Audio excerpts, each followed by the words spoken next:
Good morning, dear students of 7th class. This is Preeti, your science teacher. How are you, beta? Hopefully, सब लोग आप लोग ठीक हैं. How is your day, बेटा? कैसे चल रहे हैं आप लोगों के दिन? मैंने आपको एक एक्टिविटी बनानी दी थी. उम्मीद है आप लोग उस पर कुछ काम कर रहे होंगे. कुछ बच्चों ने मेरे पास भेजा है and the result was amazing. बहुत अच्छा रिजल्ट है. और जब आप इतने एक्साइटेड होकर बेटा काम करते हो ना, that felt really good towards your teacher. मुझे बहुत अच्छा लगता है जब आप लोग ऐसे काम करते हो तो. सो बेटा, हम अपना जो आज लेसन स्टार्ट करेंगे उस लेसन का नेम है इलेक्ट्रिक करंट एंड इफ़ेक्ट्स. ये चैप्टर आपके लिए कुछ नया नहीं है. हाँ, कुछ टॉपिक हैं जो नए होंगे, बाकी आप पहले कर चुके हैं. 6th क्लास में एक electric current, heating effect of electric current के नाम से एक चैप्टर था, जिसमें आपने एक इलेक्ट्रिक बल्ब का डायग्राम बनाया था. आपने स्विच देखा था, इलेक्ट्रिक सर्किट का पता लगाया था कि क्या होता है. स्विच देखा था, इलेक्ट्रिक बल्ब को बारे में पढ़ा भी था और उसका डायग्राम भी बनाया था, है ना. तो आधा चैप्टर तो बेटा बेसिकली वही है. इलेक्ट्रिक फ्यूज़ क्या होता है, शायद फ्यूज़ नहीं था, तो वो हम अभी कर लेंगे. और बहुत ये चैप्टर बेटा, अगर आप इसके टर्म्स पे जाएंगे तो आपको थोड़ा टिपिकल लग सकता है, लेकिन मैं कोशिश करूँगी कि आपको किसी भी टर्म्स के थ्रू ना दिखाने की. मैं आपके घर में इलेक्ट्रिक अप्लायंसेज हैं, आपके घर में बिजली हैं, तो वो चीज़ें कैसे काम करती हैं मैं कोशिश करूँगी कि आपको आपकी डेली लाइफ के बेसिस पर सिखा सकूँ, ताकि आपको ये चैप्टर मुश्किल ना लगे. क्योंकि बेटा ये चीज़ें तो हमेशा साइंस में आगे चलती रहती है. ऐसा तो कब हो नहीं सकता कि ये चीज़ें ना आई. और अगर आपको ये चीज़ें अभी से मुश्किल लगेंगी तो पॉसिबल है कि आपको आगे जाके ये और भी ज़्यादा मुश्किल लगे. ऐसा मैं बिल्कुल नहीं चाहती हूँ. ठीक है, so let's start today's chapter बेटा. Name of today's lesson is electric current and its effect. ठीक है, आई जस्ट मिस इट्स बेटा electric current and its effect. तो इलेक्ट्रिक करंट और उसके प्रभाव, बेसिकली अगर हम हिंदी का इसका मीनिंग बात करें तो जो हमारा बिजली होती है, जो हमारी इलेक्ट्रिक करंट, बिजली जो है बेसिकली इलेक्ट्रिसिटी बोल सकते हो. तो इलेक्ट्रिसिटी के क्या क्या प्रभाव पड़ते हैं हमारे ऊपर, इसके बारे में चैप्टर है. ओके, इलेक्ट्रिसिटी या इलेक्ट्रिक करंट क्या होता है बेटे.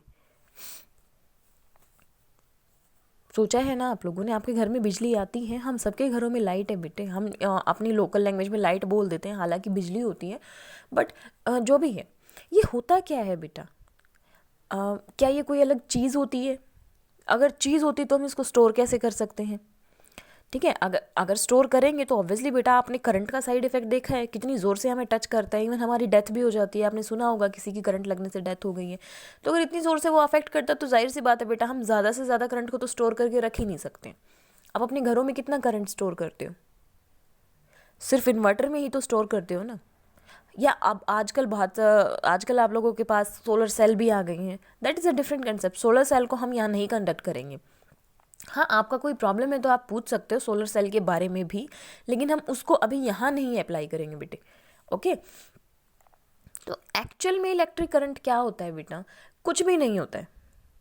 इलेक्ट्रॉन्स होते हैं, छोटे छोटे से इलेक्ट्रॉन्स होते हैं जो हम देख भी नहीं पाते उसको. इतना अगर हम उसको माइक्रोस्कोप से भी देखना है ना बेटा, तो माइक्रोस्कोप से भी हम इलेक्ट्रॉन्स को नहीं देख पाते. वो इतने छोटे पार्टिकल्स होते हैं. ओके, तो वो इलेक्ट्रॉन्स जो हैं इधर उधर फैले रहते हैं हमेशा. लेकिन क्या करते हैं, हम उस पर फोर्स डालते हैं, दबाव डालेंगे, बल लगाएंगे. तो जैसे ही हम उसको एक डायरेक्शन दे देंगे ना चलने के लिए कि ये एक रास्ता है और जितने भी इलेक्ट्रॉन्स हमारे पास है वो उसी एक रास्ते पर जाएंगे. तो जब सभी इलेक्ट्रॉन्स एक लाइन में एक डायरेक्शन में चलते हैं, that is called electric current. ठीक है, फॉर एग्जाम्पल आपके पास मोती हैं बहुत सारे, या छोटे छोटे से पत्थर ले लीजिए आप. वो पत्थर हैं, अलग अलग बिखरे हुए पड़े हैं, लेकिन आप लोग क्या करते हो, उन सबको एक लाइन में लगा देते हैं. ठीक है, और पीछे से फोर्स डालते हो तो वो एक लाइन में आगे चलने लगते हैं, है ना. तो इलेक्ट्रॉन्स भी ऐसे ही हैं बेटा, बिखरे पड़े रहते हैं, लेकिन हम लोग क्या करते हैं, उस पर थोड़ा सा फोर्स लगाते हैं और उसको एक रास्ता दे देते हैं कि ये रास्ता है आपके पास और आपको यहीं से चलना है. तो सभी इलेक्ट्रॉन्स उस एक रास्ते से बहते हुए चलते हैं, मतलब स्पीड से चलते हैं. और जब वो इलेक्ट्रॉन स्पीड से चलते हैं ना, उस चलते हुए इलेक्ट्रॉन को हम बोल देते हैं इलेक्ट्रिक करंट, इलेक्ट्रिसिटी. ठीक है, तो कोई नई चीज़ नहीं है. ये सिंपल सी जो हमारी daily day to day life में चीज़ें होती हैं वही है बेटा, कुछ नया नहीं है. ठीक है, अब इस चैप्टर में शायद आपके पास इलेक्ट्रिक सर्किट भी है ना. तो इलेक्ट्रिक सर्किट क्या होता है बेटा. रास्ता, हमने कहा ना, जब हम इलेक्ट्रॉन को एक रास्ता दे देते हैं कि ये रास्ता है, इस पे तुम्हें चलना है, तो वो जो रास्ता होता है ना बेटा, जिस रास्ते पे इलेक्ट्रॉन्स चलते हैं, उस रास्ते को हम बोलते हैं इलेक्ट्रिक सर्किट। बस, है ना कितना easy. Electric current, electric circuit कितने इजी है ना, बिल्कुल मुश्किल नहीं है, ये चैप्टर बहुत आसान है। ओके, तो बेटा अब हम इस चैप्टर में ज़्यादा डीप डाउन नहीं जाएंगे, क्योंकि इलेक्ट्रिक करंट, सर्किट, इसकी यूनिट वगैरह बहुत डीप है, ये बहुत ही बड़ा है ये, तो हम वहाँ पर नहीं जाएंगे। बस हमें छोटी सी डेफिनेशन करनी है, ठीक है। तो हम ये डेफिनेशन हमने कर ली है, हम इसको यहीं छोड़ेंगे इस टॉपिक को। हालांकि ये बेटा बहुत बड़ा है, ये अगर आपको कॉन्स्टेंटली आप स्कूल में आते तो अगर आपकी 2 क्लासेस लगती तो 2 क्लासेस में भी इलेक्ट्रिक करंट और सर्किट कंप्लीट नहीं होता, वो इतना बड़ा टॉपिक है। लेकिन वो इतना बड़ा टॉपिक आपका 9th में या 10th क्लास में आएगा, तो हम इसलिए उसको अभी छोड़ रहे हैं, ठीक है। तो बेटा क्या आप लोगों को इलेक्ट्रिक करंट और इलेक्ट्रिक सर्किट क्लियर है? एक बार मैं फिर से बता देती हूँ। Flow of electron in direction, एक फिक्स रास्ते पर जब इलेक्ट्रॉन फ्लो करते हैं, दैट इज इलेक्ट्रिक करंट। और वो जो रास्ता होता है जो हम इलेक्ट्रॉन्स को चलने के लिए देते हैं, उस रास्ते को हम बोलेंगे इलेक्ट्रिक सर्किट, ठीक है बेटे। उसके बाद जो हमें इस चैप्टर में करना है, that is effect of electric current. Of course यही तो आपके चैप्टर का नाम है, तो हमें सिर्फ यही करना है, इससे पहले की नॉलेज में हम नहीं जाएंगे। बस हमें ये पता होना चाहिए बिजली क्या होती है और कैसे चलती है, ठीक है। तो उसके बाद बेटा हम करेंगे effect of electric currents. Effects, प्रभाव। बिजली है हमारे घर में, सबके घर में है। आपने क्या क्या इफेक्ट देखा है बेटा बिजली का? एक तो शायद सभी ने नोटिस किया है कि इलेक्ट्रिसिटी किसी भी चीज़ में है, कोई भी चीज़ जो बिजली से चल रही है, एक टाइम के बाद, चाहे वो 10 मिनट है, आधा घंटा, वो तो जितनी बड़ी मशीन होगी उसके अकॉर्डिंग, वो चीज़ें गर्म हो जाती हैं, है ना। कोई भी बिजली से चलने वाली चीज़ है बेटा। फॉर एग्जाम्पल आपके घर में फ्रिज है, फ्रिज अंदर से तो चीज़ों को ठंडा कर देता है, लेकिन क्या बाहर से आपने उसकी आउटर कवरिंग देखी है टच करके? जब वो बिजली से चल रहा होता है वो गर्म होता है ना। या उसके अलावा आप लोग टीवी देखते हैं, 1 घंटे लगातार टीवी देखते हो, 2 घंटे देखते हो, 2 घंटे के बाद आप कभी टच करना टीवी को, टीवी भी इतना ही गर्म मिलता है। पंखा चलाते हो, पंखा भी गर्म हो जाता है थोड़े टाइम के बाद, है ना। तो बल्ब जलता है आपका, इलेक्ट्रिक बल्ब जलता है लाइट से, ये भी गर्म हो जाता है। तो बिजली का सीधा सीधा इफेक्ट एक तो ये हमने देख लिया है कि हमारे घर में कोई भी चीज़ जो इलेक्ट्रिसिटी से चलती है वो गर्म हो जाती है। तो उसी इफेक्ट को हमने नाम दिया है heating effect of electric current, ठीक है। हीटिंग इफेक्ट और कुछ नहीं है बेटा, सिर्फ यही है कि बिजली किसी भी चीज़ में से क्रॉस करती है, किसी भी चीज़ में बहती है या चलती है, उसी चीज़ को गर्म कर देती है, उसी चीज़ को हीट कर देती है, ठीक है। That is called heating effect of electric current. Clear बेटा? यहाँ पर आपको सब कुछ समझ आया है। इसके और भी एग्जाम्पल आप देख सकते हो। रूम हीटर है, गीज़र है, इलेक्ट्रिक आयरन है, रॉड है हमारे घर में। हम सर्दियों में तो खासकर गर्म पानी करने के लिए हम गीज़र या रॉड का ही यूज़ करते हैं। तो वो क्या होता है बेटा? रॉड होता क्या है? हमने बिजली में उसको लगाया, उसके जो वायर्स है उसमें से करंट पास हुआ, और जितना करंट पास होगा उतनी तेज़ गर्म होती चली जाएगी और अपने आसपास के पानी को गर्म कर देगी, है ना। यही होता है ना। तो हीटिंग इफेक्ट का मतलब सीधा सा ये है बेटा, when current flows through a circuit it also provide some heat. अगर करंट किसी सर्किट में बह रहा है तो कंफर्म्ड है कि वो हीट तो प्रोड्यूस करेगा ही करेगा। ये फर्स्ट प्रॉपर्टी है। ये वो प्रॉपर्टीज़ है बेटा जो हम कभी छोड़ नहीं सकते हैं। ये हमें हर जगह देखने को मिलती हैं।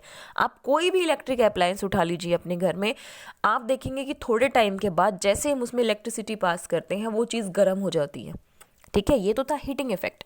इसको हम डिटेल में पढ़ेंगे, ऐसा नहीं है बेटा कि हमने यहीं पढ़ के छोड़ दिया है, हम इसको डिटेल में पढ़ेंगे, चिंता मत कीजिए। वैसे आप ये 6th क्लास में कर चुके हैं, लेकिन फिर भी हम एक बार डिटेल में करेंगे क्योंकि आपकी बुक में डाला हुआ है। उसके बाद सेकेंड इफेक्ट है बेटा मैग्नेटिक इफेक्ट। मैग्नेट क्या होता है? चुंबक, है ना। यही होता है ना बेटा चुंबक, जो लोहे से बनी हुई चीज़ों को अपनी तरफ खींच ले, लोहे या निकल से बनी हुई चीज़ों को अपनी तरफ खींच ले, वही मैग्नेट होता है ना। तो ये कहा गया है कि बिजली अगर किसी चीज़ में से क्रॉस हो रही ना, खासकर लोहे की चीज़ से, हम मैग्नेट की बात कर रहे हैं तो हम लोहा यहाँ पर स्पेसिफाइड करके चलेंगे बेटा, ठीक है, क्योंकि मैग्नेट और लोहे का तो सीधा सीधा कनेक्शन होता है ना। तो अगर बिजली किसी भी लोहे की चीज़ में से पास हो रही है, किसी लोहे की चीज़ में बिजली है, तो वो जो लोहा है ना वो मैग्नेट की तरह काम करता है, यानी कि वो अपने आसपास के लोहे को अपनी तरफ खींचता है, ठीक है। ये magnetic effect of electric current होता है। इसके बेसिस पर कई सारी चीज़ें बनाई गई हैं। आपके घर में डोरबेल होती हैं, इलेक्ट्रिक मोटर, कोई भी मोटर है आपके घर में, पानी की मोटर है या पंखे की मोटर है, कोई भी मोटर है बेटा, सब की सब। टेलीफोन है, लाउड स्पीकर है, आपके मोबाइल फ़ोन है, हर एक चीज़ के अंदर इलेक्ट्रिसिटी का यही मैग्नेटिक इफेक्ट डाला जाता है। अब ये थोड़ा टिपिकल लगेगा क्योंकि आप इसको अपनी आंखों के सामने फील नहीं कर सकते, ये देख नहीं सकते। जैसे हीटिंग इफेक्ट को हम आसानी से फील कर सकते हैं, टच कर लिया, हमें पता चल गया कि गर्म है, लेकिन मैग्नेटिक इफेक्ट को आप आसानी से फील नहीं कर सकते हो। बट डोंट वरी, मैं आपको इतने ईजी एग्जाम्पल बताऊंगी कि आप फील कर जाओगे कि हाँ, इलेक्ट्रिसिटी में मैग्नेटिक इफेक्ट भी होता है, कि बिजली अगर लोहे की चीज़ में से चल रही है तो वो उसको चुंबक भी बना सकती हैं। ये मैं आपको फील करवाऊंगी, ऐसी बात नहीं है। तो उम्मीद है बेटा आपको आज के चैप्टर का नाम समझ आया होगा, चैप्टर का नाम क्लियर हुआ होगा, आपको ये पता चल गया होगा कि हमें क्या पढ़ना है और क्या नहीं पढ़ना है।